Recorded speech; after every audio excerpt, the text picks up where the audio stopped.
Experiência muito Tem. legal, né? Ela tem, Ivan, porque isso causa sofrimento.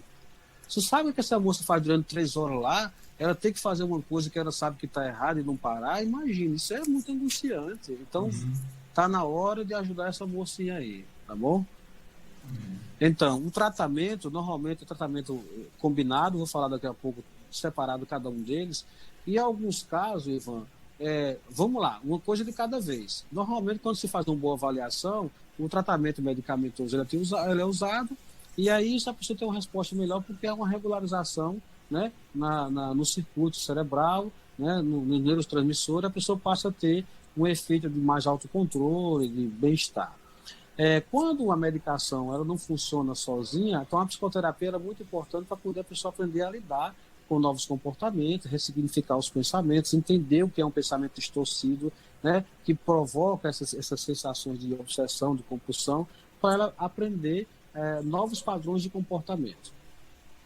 Então, telespectadores aqui, em alguns casos, quando o caso se torna mais crônico, tem aqueles casos que são refratários. O que é isso? Que a pessoa nem melhora nem com medicação, nem com a terapia combinada. Não é? Então, tem casos que as pessoas não melhoram, são casos delicados, e que hoje se faz uma psicocirurgia. Então, a cirurgia cerebral ela é uma de formas de tratamento quando o caso é extremamente grave. Tá? Então, eu estou colocando isso porque depois que essa cirurgia começou de forma experimental, após ser feita essa cirurgia, as pessoas que tinham toque, essas regiões que eu falei do cérebro, entre outros, quando elas foram realmente desconectadas, ligadas de uma forma mais específica, o que ocorreu? O sintoma desapareceu. Então, isso comprova que, na verdade, o toque não é um problema só psicológico, ele é um problema neuropsiquiátrico, entendeu? Porque agora, depois da cirurgia, as pessoas passaram a ter uma melhora significativa, e depois que ela faz a cirurgia, tanto o tratamento psicoterápico ou medicamentoso, ou os dois, ele passa a ter melhor funcionalidade após a cirurgia. Deixando bem claro, a gente está falando agora de casos mais graves, né? Deixando claro que isso também O pode existir. extremo, né? Exatamente, mas já existe, né? Então, essas coisas acontecem, tá? Então é importante também, talvez levar em consideração aqui, que a gente associa muito o toque à ansiedade, né? Eu falei muito que justamente a função da compulsão dos rituais é diminuir a ansiedade provocada pela obsessão.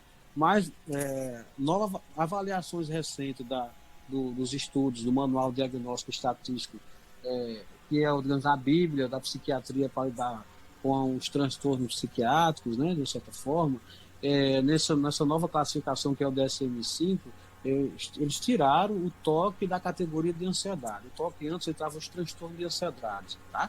Até o DSM-4.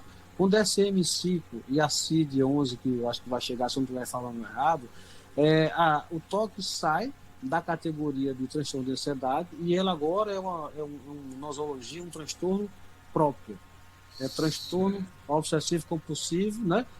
E transtorno correlacionado. Então, o TOC faz parte agora do espectro obsessivo compulsivo. Você vai ter o transtorno obsessivo compulsivo, como outros transtornos compulsivos, como tricotilomania, que é você arrancar o cabelo e de forma compulsiva não ter autocontrole, o transtorno disforme corporais, que você não consegue ter controle sobre o corpo, transtorno de acumulação, que é pessoas que acumulam muito lixo, muitas coisas na casa, muita tralha que não consegue fazer, ou escoriação, se cortar, se ferir de uma forma muito grande. Então o toque hoje ele entra como um transtorno separado da ansiedade, porque ele envolve circuitos no cérebro que não são os mesmos circuitos o tempo todo envolvidos na ansiedade, né? Pelo menos até agora os estudos têm mostrado isso. Então, isso significa que ela tem uma ascendência muito grande a nível de população, né? Como se fala da estatística, né? Quer dizer, a tendência foi justamente essa separação, né? Esse trabalho específico em relação ao toque, né? Exatamente. Então, no Brasil são 3 e 4 milhões de habitantes, não são poucas pessoas, né? Então, imagina aí. E aí, como você perguntou, Ivan, se isso não for tratado logo ou bem, ela vai gerar o quê? Outros transtornos, depressão, ansiedade, certo? Inquietações. Então, veja, o grau de sofrimento, a cronicidade da doença vai gerar outros transtornos associados que a pessoa passa a ter um quadro de sofrimento maior também. Por isso que é importante uma avaliação de um bom profissional, para ela poder entender realmente se o transtorno, aquele que a pessoa tenha toque, né? Porque às vezes a gente está falando do toque de uma forma mais característica, mais de caricatura, mas você pode ter o toque, você teve essa caricatura, digamos, diretamente, então é importante um profissional bem treinado para poder avaliar isso. Por isso que às vezes há uma subnotificação, porque requer também uma boa percepção por parte do profissional, sabe? O profissional tem que estar muito bem habilitado nessa situação, a responsabilidade é muito grande. Né? Com certeza, É porque eu não exatamente. quero tocar nesse assunto do extremo da situação quando o indivíduo que está com toque e o processo avança tanto que ele vai agir de fato para livrar de tudo. Uhum. Você está entendendo o que eu quero dizer? Tô. Pode acontecer, né? Então, realmente, quando o toque ele é muito extremo, muito grave, de fato, os estudos mostram também que pode acontecer isso, Ivan, sabe? Realmente as pessoas podem também, não é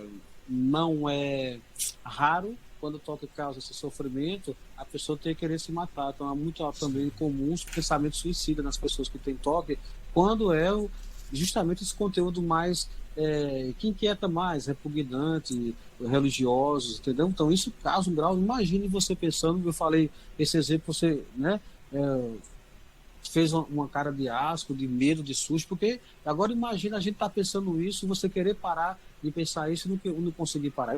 O mal está muito grande. Principalmente a questão dos Causa um pensamentos sofrimento muito grande. repugnantes, né? E quando a pessoa Exatamente. E tem aí estrutura religiosa já determinada, é sim, difícil. sim, né? Então, Ivan, por isso que é importante ajuda, né? Nessas horas é também importante a gente reconhecer que não está bem, buscar a ajuda necessária, sabe? Falar, é importante que a gente fale, que a gente coloque o nosso grau de sofrimento. Porque a primeira coisa que a gente tem, Ivan, a gente tem uma cultura geral, no mundo que a gente vive num mundo de resultados, no mundo em todo mundo tem que dar bem, a gente estuda para ter resultados, a gente que quem tem resultado é mais aplaudido de uma forma direta. A gente também é muito estimulado por a questão do capitalismo de uma forma mais selvagem, né? Então, quando você não dá aquele resultado imediato, você passa a se sentir diferente, culpado, né? Estranho, né? E essas coisas, e no capitalismo tudo é bonito, tudo tem que ser belo, tudo tem que ser perfeito. E não, o mundo real não é assim. O mundo real nós somos diferentes, essas diferenças é que dá a beleza e a grandeza da vida. Ter diferença não é justificativa para a gente aceitar tudo, não. É que a diferença é importante para o nosso crescimento como ser humano. Né? E mais diferença e na família, principalmente, começa mais na família, né? Quando a família tem alguma dificuldade de lidar com isso, porque a gente passa a observar, uma família principalmente grande, né? Ela é um ensaio de uma sociedade. Então, numa família grande tem de tudo, tem intelectuais, tem cientistas, tem dona de casa, tem gente que não respeita a regra, tem gente que gosta de farrar, tem gente que pede a estribeira, ou seja, né? Então, é isso mesmo. mas a gente quer nivelar todo mundo por igual, né? E não é, eu acho que em algum momento o mais importante é esse acolhimento, saber que dentro do razoável a gente tem a nossa diferença. Exato. Então a gente poderia deixar tranquilo as pessoas que existe, vamos dizer assim, a cura. Se for buscado a terapêutica. Sim, é o tratamento. Mas falar de cura para o toque, a gente tem que ser mais honesto. Na verdade, pesquisas mais rigorosas mostram que o tratamento, quando é bem feito, mais adequado, o resultado é de 22% de cura. Então você vê, digamos assim, de curar, né? Então, porque ela pode mudar ao longo do tempo, não é um tratamento tão fácil, às vezes pode ser caro, porque de repente, né, essa pessoa tem menos condições financeiras de ter acesso a psiquiatra, a psicólogo, por isso que é importante o SUS aí, porque a gente está falando de 3, 4 milhões de habitantes no Brasil que tem toque, né? Então, entendeu? Então, nesse caso, Ivan, eu acho que é fundamental também essa questão de buscar ajuda, de ter o tratamento, a questão de cura, até dentro da psicoterapia, falar de cura é uma coisa relativa, porque, né, mas do ponto de vista da medicação, o efeito, ela tem isso, mais ou menos em torno de 25%. Então, a gente tem agora um grau que varia de 75% de pessoas que podem oscilar né, durante o tratamento. Então, por isso que é importante buscar ajuda e a ajuda adequada o melhor possível. Exato. A questão da qualidade de vida, né? Eu quis provocar isso para as pessoas também terem uma noção. Alguns pacientes levam com bom humor, sabe? Assim, quando o paciente tem o melhor vínculo com a gente, você sabe disso, quando há uma melhor confiança, então até brincam com eles mesmos, levam com bom humor. Quando levam com bom humor, no sentido de poder quebrar um pouco o gelo, é até bom, sabe? Então, assim, porque imagina, você está mudando um ritual. Eu e um paciente, a última vez que a gente teve um contato, eu achei que ele tinha o toque justamente de antes de entrar em casa, né, dar 6 voltas ao redor do quarteirão, ver se não tinha atropelado alguém. Aí ele fica rindo, rapaz, eu sou um cara bom não, né, da cabeça, porque fazer isso? Aí ele ri que chorava como uma forma de extravasar. Claro, aí fez o tratamento adequado, com o tratamento adequado para o toque, ele passa a ter maior autocontrole, ter uma melhor qualidade de vida, né? Então, sabe, são essas coisas, sabe, que a gente tem que lidar melhor.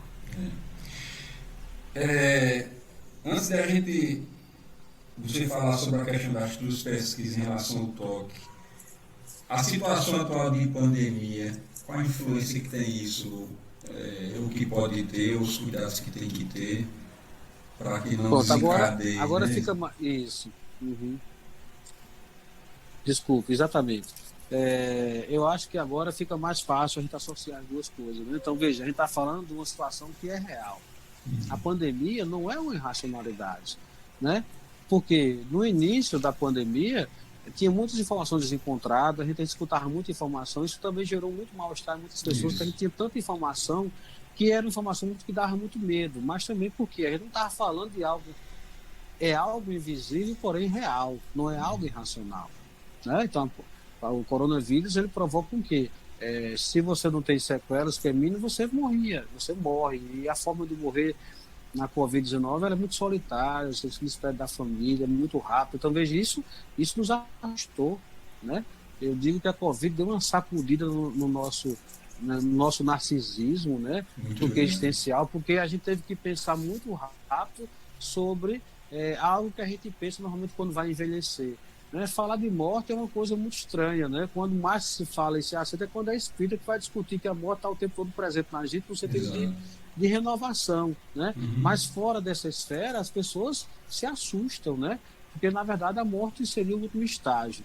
E cientificamente falando é a única certeza que a gente tem. Quando em coma a gente não sabe, né? O restante a gente tem probabilidades, né? Altas, baixas, mas a certeza é nesse sentido. Então o coronavírus, como a gente viu ao redor do mundo, manifestações diferentes, né? Nós vimos isso, a gente foi vendo que realmente o sofrimento que ela causa às pessoas, socialmente, o impacto econômico que ela traz, as pessoas que são mais desassistidas têm mais sofrimento, então a gente trouxe também uma mistura política no meio, então, né? E o que acontece? Então, está mexendo, não é mexer, está mexendo, nós estamos dentro do processo histórico, né? Então, Ivan, quando a gente está dentro da história, é fácil a gente ler um livro de história, é fácil na forma de falar. Quando passou há 20 anos, 50 anos, há 2 séculos, então, rapaz, naquele tempo o povo pensava isso, a gente até ri, né? Mas quando nós estamos dentro da história, a gente vê como é que as pessoas pensam.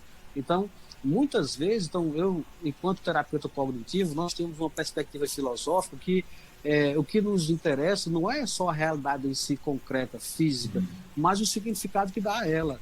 Se eu tenho uma realidade que eu dou um significado muito distorcido, mesmo que seja distorcido, para mim é uma grande realidade. Então, tão importante quanto a realidade é a interpretação que eu dou a essa realidade. Então, por isso que é importante a gente entender como a gente construiu a nossa história de vida, como houve essa construção, como